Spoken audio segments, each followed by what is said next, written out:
CV එකේදී ඔයා කරපු ජොබ් එකක ඩීටේල්ස් ටික හරියටම දාන්නේ කොහොමද? පළවෙනි දේ තමයි ඔයාගේ ජොබ් රෝල් එක 3 to 5 බුලට් පොයින්ට්ස් වලින් ලිස්ට් කරන එක. දෙවෙනි දේ තමයි ඔයා කරපු ජොබ් රෝල් එකකින් මේ ඇප්ලයි කරන රෝල් එකට අවශ්‍ය දේ විතරක් පික් කරලා අතන ලිස්ට් කිරීම. තුන්වෙනි දේ තමයි ඇක්ෂන් වර්බ්ස් වලින් පටන් ගැනීම.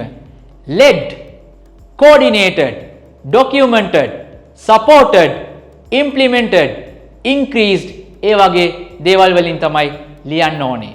මේ වගේම career tips සහ education tips දැනගන්න කැමති නම් දැන්ම එකතු වෙන්න jobdaddy.lk social media channel එක. ඔබ සොයන්නේ ජොබ් එකක්ද? එහෙම නැත්නම් ඔබේ කම්පැනියට ස්ටාෆ් අවශ්‍යද?